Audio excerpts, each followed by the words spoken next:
राजा एक ऐसा क्वेश्चन था कि अपन ने जो आगे त्रिविध फल देखे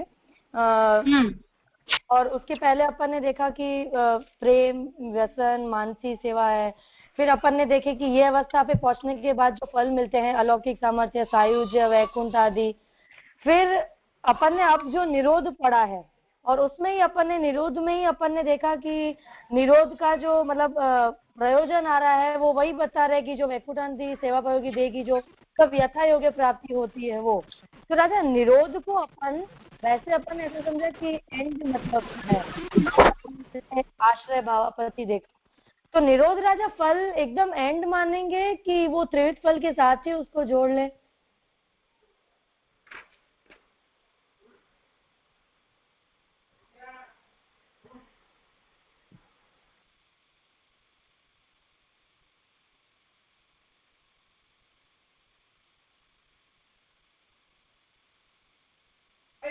हेलो हेलो हेलो हेलो। हाँ राजा शायद डिस्कनेक्ट हो गया। नहीं, अब हो गया, अभी कनेक्ट हो गया। जी जी राजा। राजा क्वेश्चन वापस रिपीट करूं क्या? नहीं, मुझे सुनाई दिया।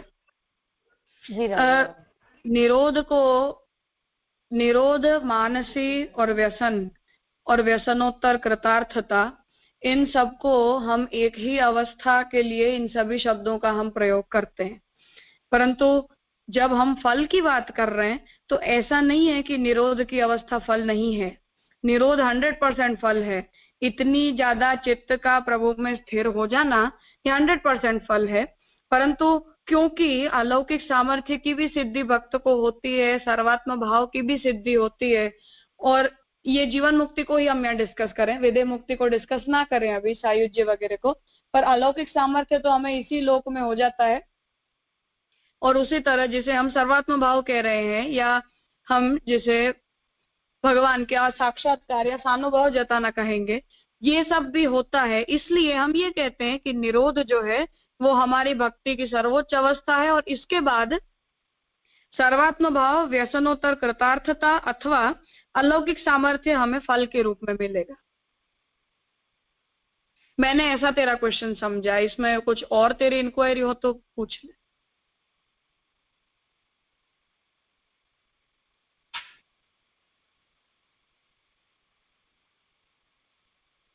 जूही? राजा वो अनम्यूट नहीं हो रहा था। जी राजा। हाँ नहीं राजा, एकदम प्रबल हो जाता है तो आपको अलौकिक सामर्थ्य का फल मिलता है, मतलब उसके पहले की स्टेज है। क्योंकि निरोध को हम किस तरह डिफाइन कर रहे हैं कि प्रपंच विस्मृति पूर्वक भगवत आसक्ति, अर्थात हमें जगत संबंधी हमारी जितनी भी अहंता ममता आदि हैं, या जगत के पदार्थों के रिलेटेड हमारा जो भी अध्यास वगैरह है, उन सब का निवृत्त हो जाना और भगवान में हमारे चित्त का स्थिर हो जाना, जिसे महाप्रभु जी चेतस्तत् प्रवणम सेवा कह रहे हैं, या यदा स्यात् व्यसनम कृष्ण कृतार्थस्य तदैव हि, ये जो आज्ञा कर रहे हैं ये सब उन्हीं अवस्थाओं को बताने के लिए है। अब ये अवस्था फल की नहीं है ऐसा हम नहीं कहना चाहते। ऑब्वियसली जब हम यहाँ तक पहुंच गए उसका मतलब हम भक्ति मार्ग में जहाँ जाना चाहते थे वो हो गया, क्योंकि हम तो कृष्ण को चाहते थे तो कृष्ण मिल गए हमें। परंतु क्योंकि सर्वात्म भाव और अलौकिक सामर्थ्य की भी अवस्था भक्त को भूतल में इसी देह से प्राप्त होती है, और उस अवस्था में भगवान का साक्षात्कार भी भक्त को होता है, इसलिए हम ये कहते हैं कि निरोध जो है वो हमारे साधना की अंतिम अवस्था है, और वहां पहुंच जाने के बाद अब हमें जो भगवत अनुभूति होगी, भगवान का जो साक्षात्कार होगा, वो सामर्थ्य, अलौकिक सामर्थ्य या सर्वात्म भाव के फल के रूप में हम उसे कहेंगे।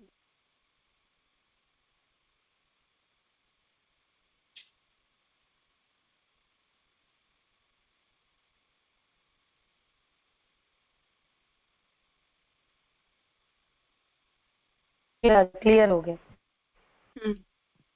I mean, जैसे हमें भगवान में प्रेम हुआ तो वो प्रिसपोज करता है कि अब आसक्ति होगी, जब आसक्ति सिद्ध हुई तब वो प्रिसपोज करता है कि अब व्यसन सिद्ध होगा।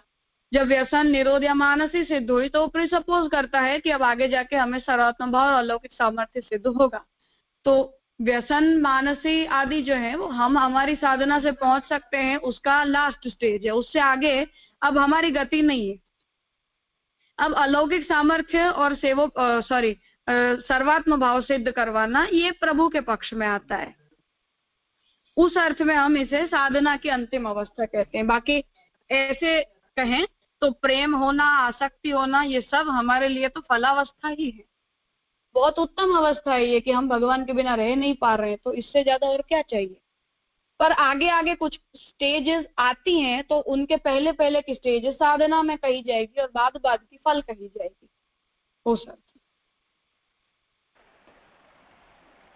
जी राजा।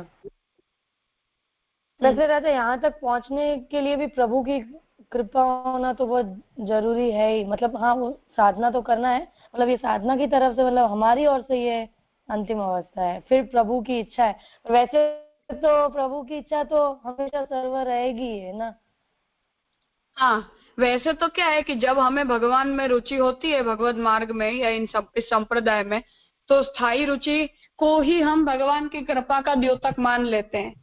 वो साइन ही है कि हमें अगर ऐसी रुचि हमारे मन में आई कि महाप्रभु जी ने हमें जो भी सिद्धांत बताए हैं, हमें हमारा जीवन इसी प्रकार जीना है, इतना हम डिसाइड कर पाए, ये भी अपने आप में भगवान की कृपा का ही रिजेम्बलेंस है।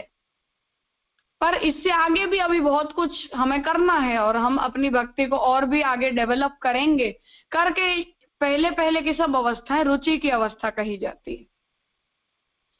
और मुख्य जो डिफरेंस है इन दोनों अवस्थाओं में वो ये है कि निरोध की अवस्था तक हम महाप्रभु जी द्वारा बताए गए उपायों के द्वारा पहुंच सकते हैं, परंतु उसके बाद की जो अवस्था है सर्वात्म भाव या अलौकिक सामर्थ्य, वो अब हमारे स्कोप में नहीं आता है।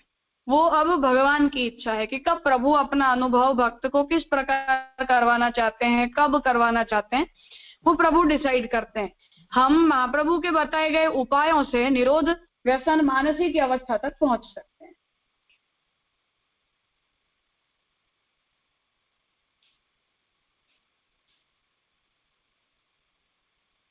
हुआ क्लियर?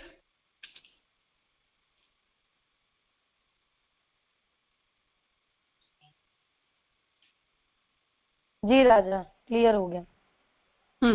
ठीक जी। और कुछ? हेलो राजा। हाँ, यहाँ पे एक प्रश्न होता है कि ये जो सर्वात्म भाव और त्रिविध फल, ये दोनों जीवन मुक्ति और विदेह मुक्ति है, पुष्टि मार्ग के तरीके से, तो उसके बाद में निरोध का यहाँ क्यों आया? मतलब कि जो पुस्तक में वो सवाल था, मतलब निरोध तो ये जब सब पहले आ जाना चाहिए ना, नवधा भक्ति, निरोध इत्यादि, तो बाद में क्यों आया? पहले फल का निरूपण क्यों हुआ, वो प्रश्न था। अर्थात फल इसलिए पहले बताया गया क्योंकि मुख्य विषय जो है वो फल का चल रहा है, पुष्टि मार्गीय फल का विवेक। तो फल के विषय में जो भी महाप्रभु जी ने सेवा फल में निर्णय दिया है, वो फल महाप्रभु जी ने जिस तरीके से बताया है उसे यहाँ कह दिया। परंतु ये फलावस्था के सिद्ध होने से पहले भक्त अपनी साधना के अंतिम चरण तक, निरोध तक पहुंच पाता है, उसे समझाना जरूरी है। क्योंकि हम अपनी साधना से ये फल प्राप्त नहीं कर सकते हैं। जो सर्वात्म भाव महाप्रभु जी ने बताया या जो अलौकिक सामर्थ्य महाप्रभु जी ने कहा, वो हमारी गति नहीं है वहां तक पहुंच पाना, या हम हमारी मर्जी से भगवान का अनुभव नहीं कर पाते हैं। इसलिए वो लेवल ऐसा है कि जो भगवान डिसाइड करते हैं, हम उसमें कुछ नहीं कर सकते, हमारा कोई प्रयत्न, इच्छा उसमें काम नहीं करती है। इसलिए वो फल के स्टैंडर्ड को एक्सप्लेन करने के बाद हम अपनी इच्छा और अपने प्रयास से जहां तक पहुंच सकते हैं, ऐसी जो फलावस्था है भक्ति की वृद्धि की, उसमें निरोध आता है। तो वो निरोध को यहाँ बाद में एक्सप्लेन किया।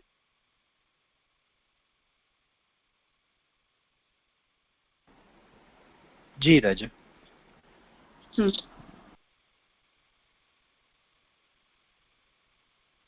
ठीक है, अब साधन निरोध से आज शुरू करना है। प्रणव भाई तमारो क्रम छे करशो?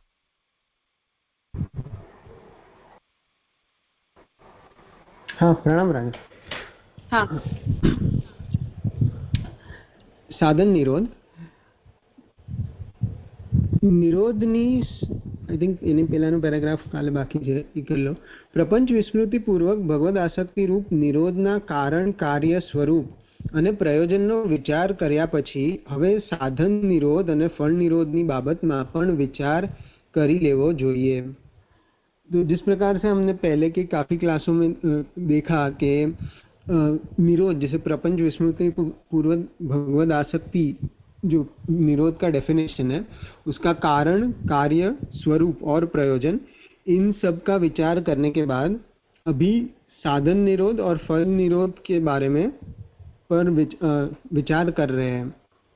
प्रथम साधन निरोध. निरोधनी साधन रूपता अवतार काल અને अनवतार कालना भेदથી भिन्न भिन्न હોય છે.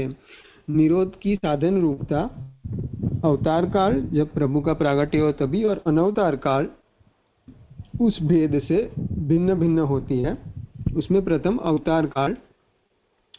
भूतल ઉપર પ્રગટ થઈને ભક્તોના વચ્ચે થતી ભગવત ક્રીડા अवतार कालમાં साधन निरोध गणाय छे. प्रभु जब भूतल पर प्रकट हो रहे हैं और भक्त के बीच में जो भी लीला प्रकट कर रहे हैं, भगवत क्रीड़ा प्रकट कर रहे हैं, उसको अवतार काल में साधन निरोध कहा गया है या साधन निरोध की तरह गिनते हैं. अर्थात भक्तोनो भगवाનમાં નિરોધ થવામાં साधन रूप गणाय छे. अर्थात भक्त का भगवान में निरोध होना वो साधन रूप गिना गया है.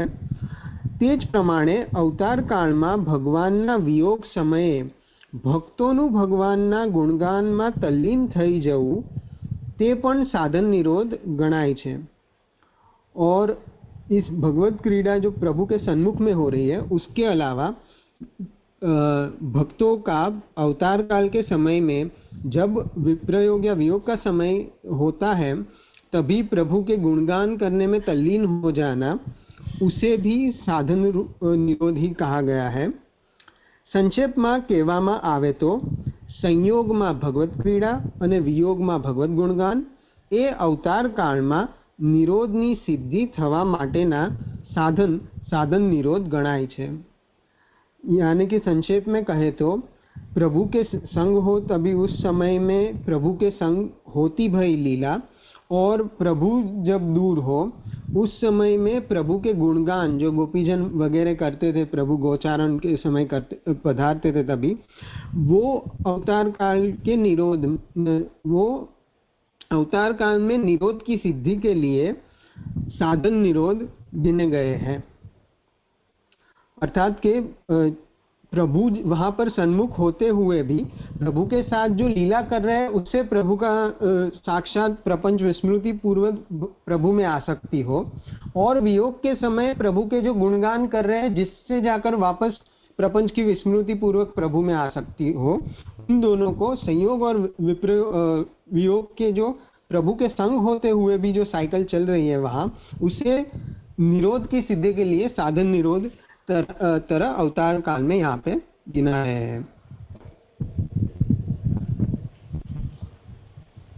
अर्थात अवतार काल और अनवतार काल का भेद ये होता है कि हम अनवतार काल में जब भगवत सेवा और भगवत गुणगान करते हैं तब प्रभु जो सेव्य स्वरूप हमारे सामने विराजते हैं उनका ऐसा सच साक्षात्कार हमें नहीं होता है. अर्थात वो प्रभु का सानुभाव तो फलावस्था में होता है और साधन अवस्था में होता नहीं है. ये भेद अवतार काल में नहीं रहता है. प्रभु प्रकट है तो भगवान के साथ जो क्रीड़ा कर रहे हैं या प्रभु की लीला में उन भक्तों का पार्टिसिपेट करना ही अपने आप में साधन निरोध है. और उसी तरह प्रभु जब गोचारण के लिए पधारे हों उन समय में प्रभु के उन लीलाओं का चिंतन करना, उन्हें सोचना, प्रभु के स्मरण में लीन रहना, ये उस अवस्था में गुणगान जो है वो विप्रयोग में साधन निरोध कहा जाता है.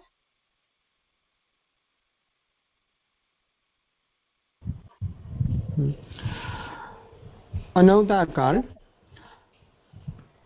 भक्तोनो भगवाનમાં નિરોધ સિદ્ધ થવા માટે અનવતાર કાળમાં ભગવત ક્રીડાનું સ્થાન ભક્તના ઘરમાં કરવામાં આવતી શ્રી કૃષ્ણની તનુવિતજા સેવા લઈ લે છે.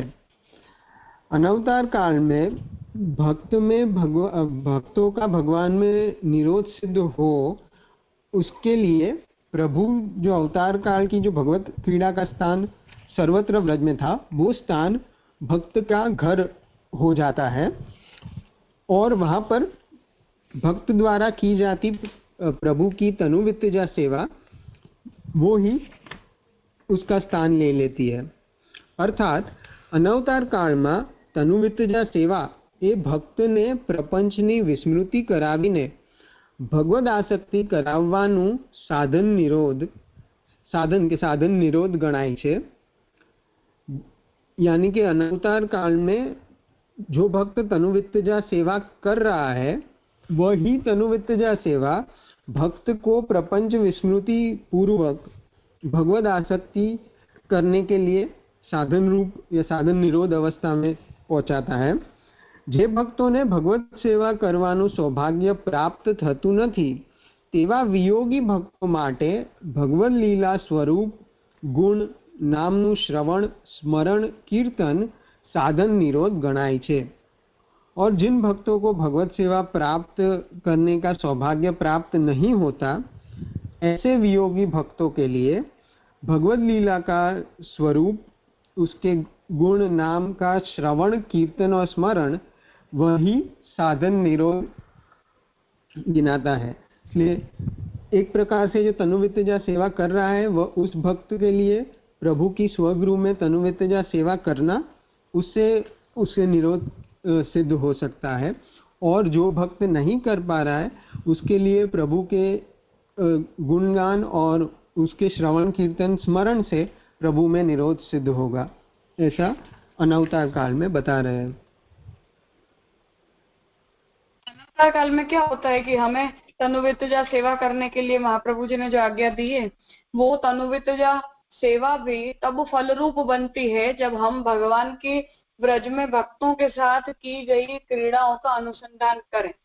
अर्थात कि वो साधन अवतार काल में जो साधन निरोध है वो हमारे लिए फल निरोध बन जाता है, और उसका एक स्टेप पीछे उनका चिंतन करते हुए, भगवान की उन व्रज की लीलाओं का अनुसंधान करते हुए अपने घर में की जाती तनुवित्तजा सेवा जो है वो अपने लिए साधन निरोध बन जाता है।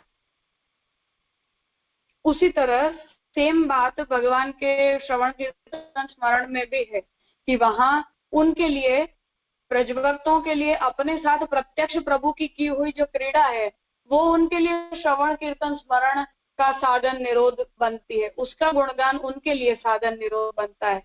और हमारे लिए जब हम अपने घर में भागवत जी आदि शास्त्रों में से भगवान की लीला गुण आदि का चिंतन करते हैं, तो उनमें उन ब्रजभक्तों के साथ किए गए भगवान की लीला, भगवान के प्रकट किए हुए गुण, प्रभु की क्रिया, प्रभु ने उनके साथ जो भाव प्रकट किया, वो सब हमारे लिए साधन निरोध बन जाता है, जो कि उनके लिए फल निरोध।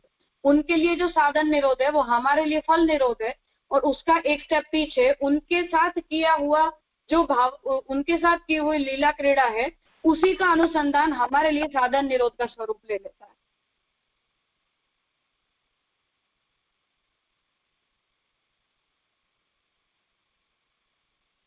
अर्थात उनके साथ जो कुछ भी प्रत्यक्ष हो रहा है, जिसे वहां साधन निरोध कहा जा रहा है, उसका अनुसंधान हम करें, तब हमें हमारा साधन निरोध सिद्ध होगा, और जब प्रत्यक्ष होगा तब वो हमारा फल निरोध कहा जाएगा।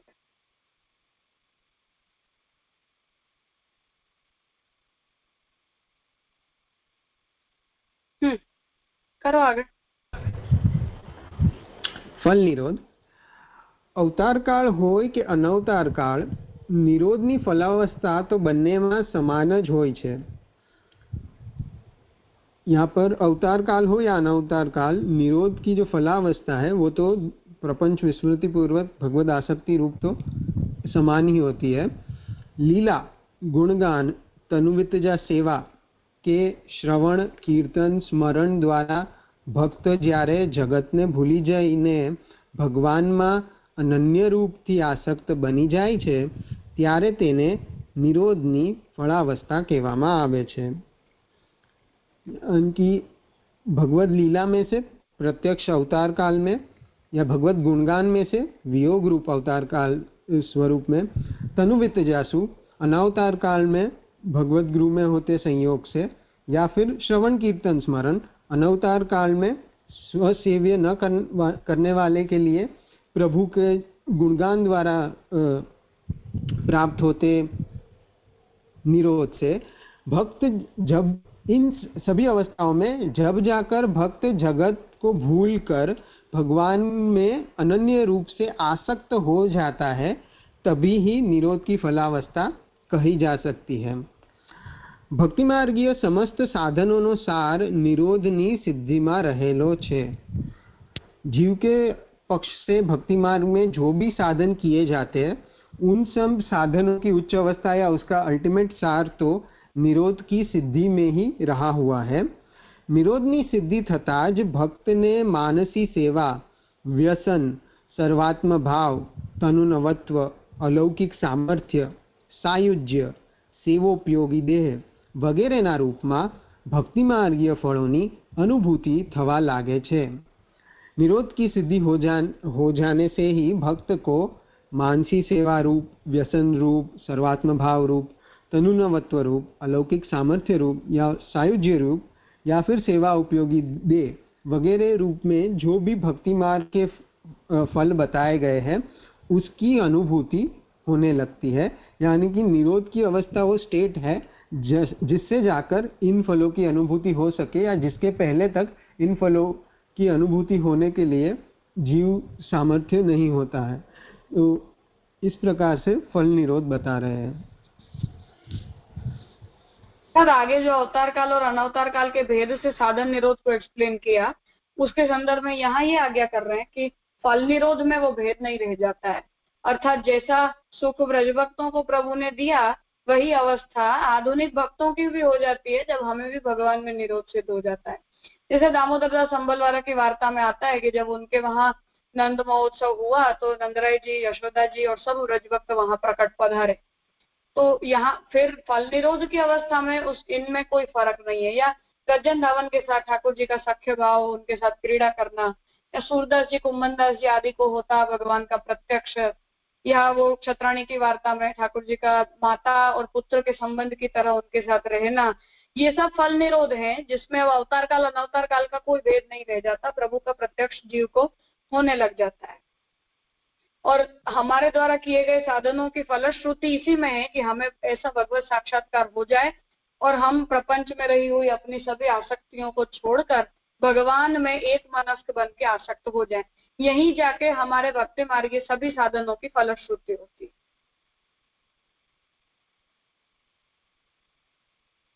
अर्थात इस अवस्था को प्राप्त करने के लिए ही महाप्रभु जी ने सभी साधन हमें बताए, ताकि हमारी संसार आसक्ति छूटे, हम अहंता ममता से मुक्त हों, या हमारा जो अहंता ममता है वो भगवत समर्पित हो जाए, सांसारिक बंधनों से छूट कर भगवान में हमारा चित्त आसक्त हो जाए। इस अवस्था पर पहुंचने के लिए ही भक्ति मार्ग के सभी साधन बताए गए, और वो सब फलित हो जाते हैं जब भक्त को ऐसा फल निरोध सिद्ध हो जाता है।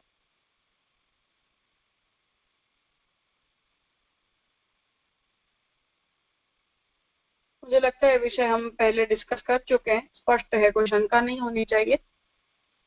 आज पिछला क्लास थोड़ा लंबा चल गया तो यहाँ कम समय रहा, कल समय से हम शुरू कर लेंगे, आगे का विषय कल कंटिन्यू करते हैं। जी राजा।